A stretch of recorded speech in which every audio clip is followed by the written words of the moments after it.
interface with the physical world, there are other states of consciousness which are also valuable and which bring teachings. And it's just one of those facts that most people who drink ayahuasca, most of the time, at some point will experience geometrical visions. So there's a question, is there a connection here between the use of ayahuasca and the geometrical patterns? There's a huge rock wall has been found in the Colombian Amazon, Serra de la Lindosa, which I'm hoping to get to this year. 8 kilometers long, covered in rock paintings. The rock paintings are dated more than 12,000 years old. They show extinct megafauna. They show giant sloths which went extinct during the Younger Dryas, for example. And they also show the kind of entities that are seen in ayahuasca visions. They show the same sort of patterns, the same geometric patterns that are seen in ayahuasca. So there's a sense that... Do you have any images of this place? 8-kilometer Sistine chapel in the Colombian Amazon. That's the other thing. I mentioned there's not a lot of rock in the Amazon. Where there is rock, they used it. There's rock paintings all over the Amazon where rock is available. These kind of things, yeah, that's it. These are characteristic of ayahuasca visions, but in this case, they're more than 12,000 years old. Now, does that prove they were using ayahuasca 12,000 years ago? No. But that's very similar to like a tryptamine vision, though. Totally. It does suggest that some tryptamine was being accessed at that time and resulting in these visionary images. Boy, they shitty drawers, weren't they? Their drawing was terrible. But bear in mind that they're clambering 100 feet up a sheer cliff in order to... do a better job. It's ridiculous. Create these paintings. The people were so fat. Are those people or sea turtles? What are those things? It's really interesting to see. So this is 11,000, how old? 12,000. 12,000 plus? Yeah, 12,000 plus years old. It's interesting because if you see the paintings that they found in that cave in France, those are 30 plus thousand years old. Oh yeah, right? there's paintings in France. If you go to Chauvet, you're looking 36,000 years old. Can you go to those, Jamie? Hohenstein-Stadel in Germany. That's that amazing Werner Herzog documentary. They often have... I think was the Cave of Dreams. Cave of Dreams, yes. Yeah. They often have... That. We're looking at Lascaux. Hang on the... Yeah, we're looking at Lascaux there. The bull painting there is interesting. Were better artists. They were.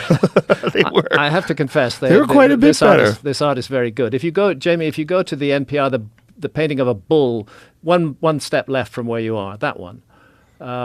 This is very interesting. There has been an argument made by a couple of astronomers that what is depicted there is the constellation of Taurus, and that in itself is heresy, because archaeologists who want to give everything to the Greeks say that it was the Greeks who invented the constellations of the zodiac, and not shown. Why do they think that represents the constellation? Because of the 6 little dots, which are not, I think, on the head. I think they're somewhere behind, not in this picture, which is often how the Pleiades are seen. They're seen. Actually, there are 7 Pleiades, but often to the naked eye you see 6.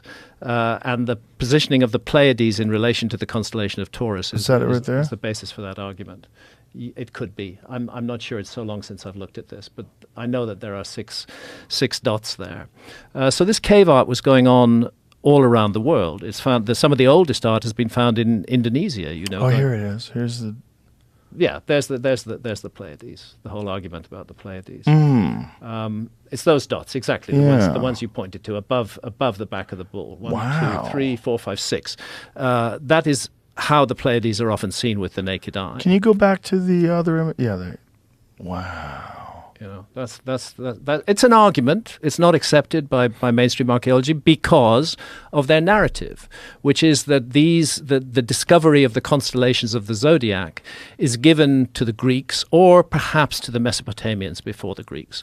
It's not thought that any human culture could have noticed the constellations of the zodiac before that, and that's really absurd because the constellations of the zodiac are on the path of the sun. The sun rises against the background of a different constellation every month.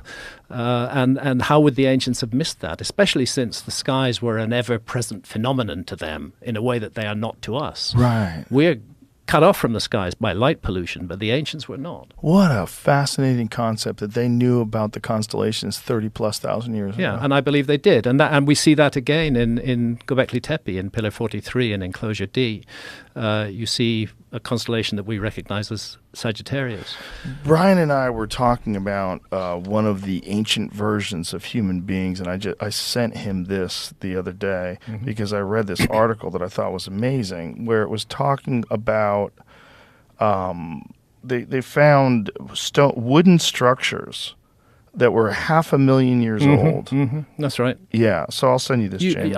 You sent that to me as well. Yes, I did, yeah. This is very wild, right? Because that's, what is that species? 500,000 years ago is pre-anatomically modern humans. Right. The earliest example of anatomically modern humans so far found is about 300,000 years, and that's from Morocco. But there's a new thinking going on now. What about the Neanderthals, who we know that anatomically modern humans interbred with? Maybe the Neanderthals are just another anatomically modern human form. Maybe they're not. They're not a different species. They're Homo neanderthalensis as opposed to Homo sapiens. But maybe it was all one, and there were different forms of human beings at that time. If in that case, these wooden structures would fit within the Neanderthal time frame. This is that same culture, Jamie, that Brian was telling us buried their dead in a very sophisticated way, where they had to crawl through these cave Brian systems. was talking about Homo naledi. I think this is Homo naledi. This is from I South think that's Africa? what they're talking about. I believe that's what they were talking about. Wooden structure from Zambia. Homo naledi is in South Africa, and it is fascinating. And Lee Berger, who I mentioned to you, a species similar to Homo naledi. Yeah. Homo. How do you say that word? Homo naledi. No, the other one. Homo heidelbergensis. Heidelberg. Some remains found near Heidelberg in Germany. Basically. So this is what it says. We don't know exactly what species made the structure, but Homo, how do you say it again? Homo heidelbergensis. Heidelbergensis, or a species similar to Homo naledi. Might be candidates. Yeah. Yes. Interesting. So Homo naledi is interesting. That's the result of a National Geographic explorer in residence called Lee Berger. And he, as you discussed with Brian, we won't go over it again, but he found evidence of deliberate burial in a very complicated, difficult cave system, which you can hardly access. Yeah. Of course, immediately this was published, and it was published in a Netflix documentary.